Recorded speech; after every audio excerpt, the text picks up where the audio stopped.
Arvind Kejriwal press conference कर रहे हैं। लिए बता दूं कि चुनाव आयोग ने 7,500 एप्लीकेशंस एडिशन की, 7,500 वोट ऐड कराने के लिए और 5,000 वोट डिलीट कराने के लिए, और मेरी विधानसभा में टोटल वोट 1,06,000 हैं।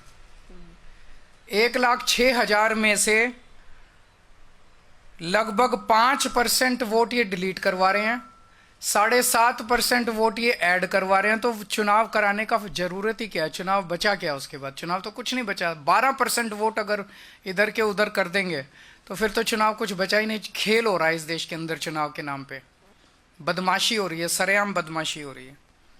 मैं आपकी जानकारी के लिए बता दूं कि दिल्ली में अगस्त से, लगभग 20 अगस्त से लेके 20 अक्टूबर तक 2 महीने समरी रिवीजन किया गया था। समरी रिवीजन क्या होता है कि चुनाव आयोग की पूरी मशीनरी घर घर जाती है और घर घर जाके वेरीफाई करती है ये वोटर एग्जिस्ट करता है, नहीं करता है, कोई वोटर रह तो नहीं गया, जो रह गया उसकी वोट बनाती है, जो गलत है उसकी डिलीट करती है।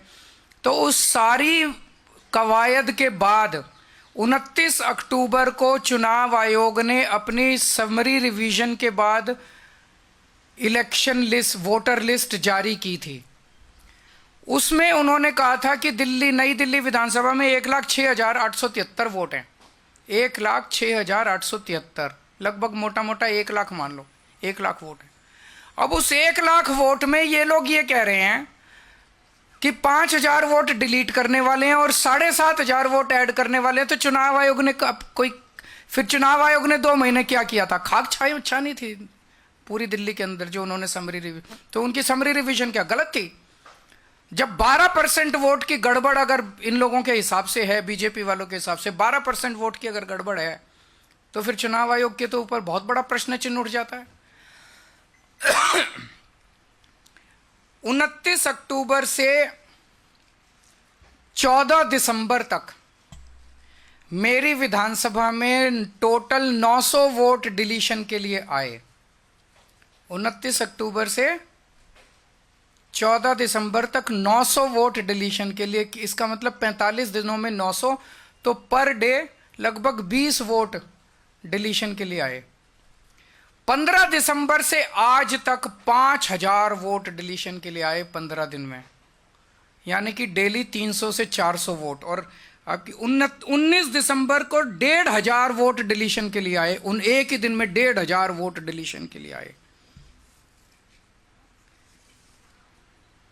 18 दिसंबर को 370 वोट डिलीशन के लिए आए। 21 दिसंबर को 700 वोट डिलीशन के लिए आए। 24 दिसंबर को 518 वोट डिलीशन के लिए आए। 25 दिसंबर को 675 वोट डिलीशन के लिए आए। 15 दिन में 5,000 वोटर्स के नाम डिलीट करने के लिए इन्होंने एप्लीकेशन डाली है इन लोगों ने।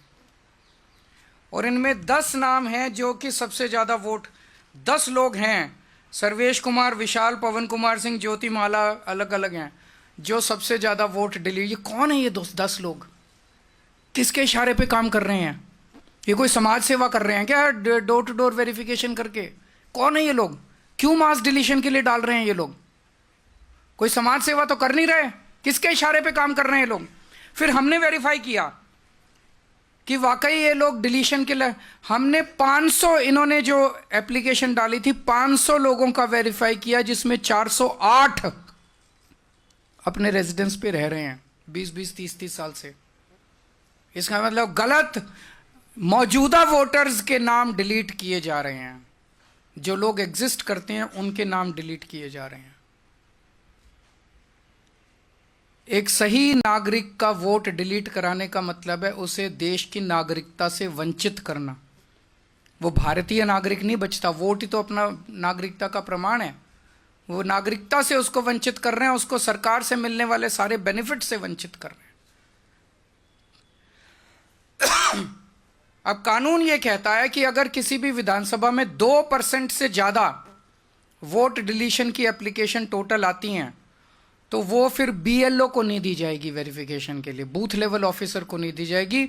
वो ईआरओ, रिटर्निंग ऑफिसर जो है, रिटर्निंग ऑफिसर पर्सनली विजिट करेगा एक एक घर को और वो वेरीफाई करेगा।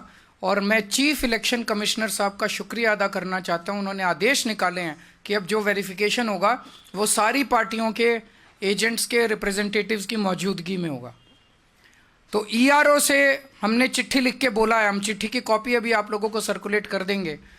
हमने ईआरओ को कहा है कि ये जितनी डिलीशन की 5,000, केवल 5,000 नहीं 900 पहले आई थी, तो लगभग 6,000 एप्लीकेशंस जो पिछले 2 महीने में आई हैं डिलीशन की, ये सारी की सारी एप्लीकेशंस पर्सनली उनको एसडीएम को पर्सनली जा के वेरीफाई करनी है हम लोगों की मौजूदगी में, वरना एक भी नहीं होनी चाहिए।